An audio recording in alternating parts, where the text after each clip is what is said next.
Psalms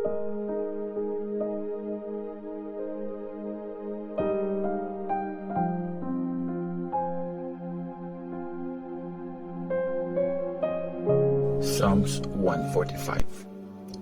Ang galing talaga ni Lord. Kanta ng papuri, sinulat ni David.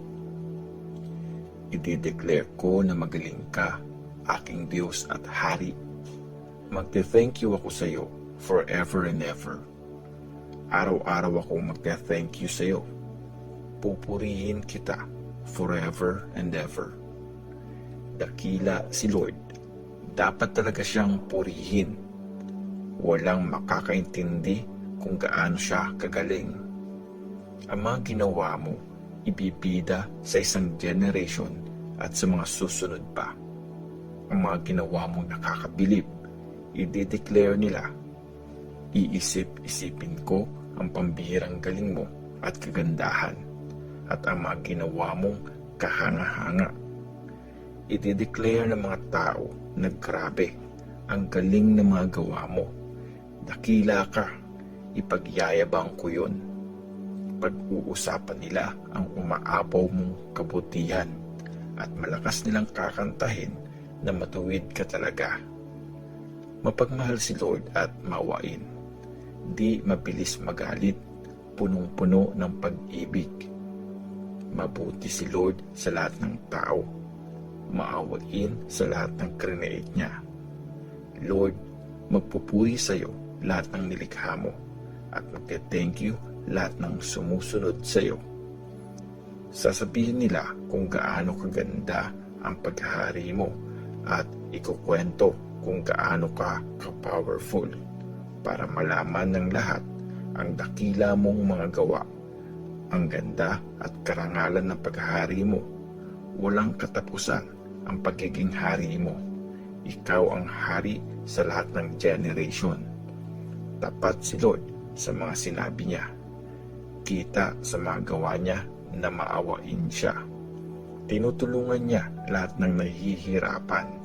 Tinatayo niya lahat ng bumabagsak. Sa iyo umaasa ang lahat. Binibigyan mo ng pagkain sa panahong kailangan nila. Bukas ang palad mo sa kanila. Binibigay mo ang gusto ng lahat ng may buhay. Matuwid ang lahat ng ginagawa ni Lord. Mabait siya sa lahat ng bagay. Malapit si Lord sa mga tumatawag sa Kanya.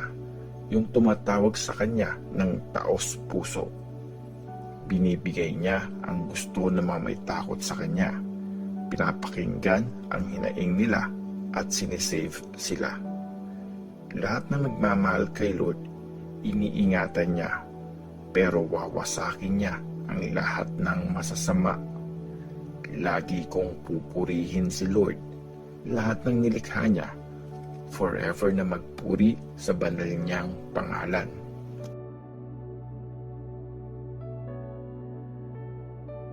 Psalms 146. Kay Lord lang umasa. Purihin si Lord. Buong puso kong pupurihin si Lord. Pupurihin ko si Lord habang napupuhay ako. Buong buhay ko, kakanta ako ng papuri sa aking Diyos. Sa mga leader, huwag kayong magtiwala. Mga tao lang sila. Di nila kayo maliligtas. Pag namatay sila, babalik na sila sa lupa. Sa araw na yon, masisira ang mga plano nila. Masaya ang taong tinutulungan ng Diyos ni Jacob, yung taong umaasa kay Lord na kanyang Diyos. Ang Diyos na nag-create ng langit at lupa, ng dagat at lahat ng nandun. Lagi niyang tinutupad ang mga promise niya. Umahatol siya ng pabor sa mga naaapi at binibigay niya ng pagkain ang mga nagugutom. Pinapalaya ni Lord ang mga bilanggo at pinapagaling ang mga bulag. Tinatayo ni Lord ang mga nadadaon. Mahal niya ang mga gumagawa ng tama. Iniingatan ni Lord ang mga dayo. Tinutulungan niya ang mga ulila at biyuda. Pero ang masasama, winawasak niya. Si Lord ang hari forever. Ang Diyos mo, O Zion, ang maghahari sa lahat ng generation. Purihin si Lord. Psalms 147. Sobrang galing at powerful ni Lord. Praise the Lord. Ang sarap magpuri sa Diyos natin. Mabuti at tama lang na kantahan siya ng papuri. Tinatayo ulit ni Lord ang Jerusalem. Binabalik niya ang mga taga-Israel na nabihag sa ibang bayan. Binubuo niya ang mga pusong nadurog. Ang mga sugat nila, pinapagaling niya. Siya ang nag-decide kung ilan ang mga stars sa langit. Bawat isa, binigyan niya ng pangalan. Sobrang galing at powerful ng Panginoon natin. Ang isip niya, di kayang sukatin. Ang mga humble, tinataas niya. Pero ang masasama, binabagsak niya sa lupa. Kantahan si Lord, mag-thank you sa Kanya. Tugtugin ang harp para sa Diyos. Pinupuno niya ng ulap ang langit. Nagpapadala siya ng ulan sa lupa at pinapatubo ang damo sa mga bundok. Binibigyan niya ng pagkain ang mga hayop, pati mga batang uwak na umiiyak. Hindi malalakas na kabayo ang nagpapasaya sa kanya. Hindi matatapang na sundalo ang kinatutuwa niya. Natutuwa si Lord sa mga may takot sa kanya, sa mga taong umaasa sa pag-ibig niyang wagas. O Jerusalem, purihin si Lord. Purihin ang Diyos mo, O Zion. Pinapatibay niya ang mga gate mo. Binibless niya ang mga taong nakatira sa iyo. Ginagawa niyang peaceful ang buong city. Binibigay niya sa iyo ang pinakamasarap na pagkain. Pag nag-utos siya sa mundo, mabilis na nasusunod ito. Nilalatag niya ang snow para makapal na kumot at ang hamog kinakalat na parang abo. Nagpapaulan siya ng yelo na parang maliliit na bato. Sobrang lamig, walang makatagal kahit sino.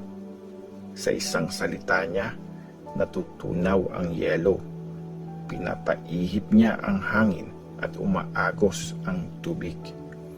Dinideclare niya ang salita niya sa kanyang bayan, ang mga teachings at utos niya sa Israel. Hindi niya yun ginawa sa ibang bayan. Hindi nila alam ang mga kautusan niya. Praise the Lord. Psalms 148. Buong mundo, purihin ang Diyos. Praise the Lord. Purihin si Lord mula sa langit. Purihin siya sa kaitaasan.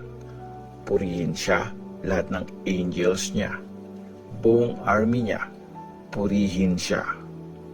Purihin niyo siya araw at buwan. Mga stars na maningning, purihin siya. Purihin niyo siya pinakamataas na langit at mga tubig na nasa itaas ng langit. Purihin nilang lahat ang pangalan ni Lord kasi sa utos niya, na-create sila. Nilagay niya sila sa kanilang pwesto at doon na sila forever. Nagbigay siya ng batas na hindi pwedeng suwayin. Purihin si Lord mula sa lupa, mga halimaw sa dagat, lahat ng karagatan, apoy at yelo, snow at mga ulap, malakas na hangin na sumusunod sa utos niya. Purihin siya ng mga mataas at mababang bundok, mga punong namumunga at lahat ng puno sa gubat, mga wild na hayop at mga inaalagaan, mga hayop na gumagapang at mga ibong lumilipad. Purihin siya, mga hari at lahat ng tao, mga pinuno at mga leaders ng mundo, mga kabataang lalaki at babae, mga bata at matanda. Purihin ng lahat ang pangalan ni Lord. Pangalan niya ang pinakamataas. Lampas pa sa langit at lupa ang karangalan niya. Pinalakas niya ang bayan niya, kaya pinupuri siya ng lahat ng tapat sa kanya. Ang bayan ng Israel na mahal niya. Praise the Lord. Psalms 149. I-celebrate ang panalo ng bayan. Praise the Lord. Kantahan si Lord ng bagong awit. Purihin siya sa pagtitipon ng mga tapat sa kanya. Magsaya ka, Israel, dahil sa nag-create sa iyo. Mag-celebrate kayo, mga taga-Zion, dahil sa hari nyo. Sumayaw at purihin ang pangalan niya. Tugtugan siya ng tamborin at harp.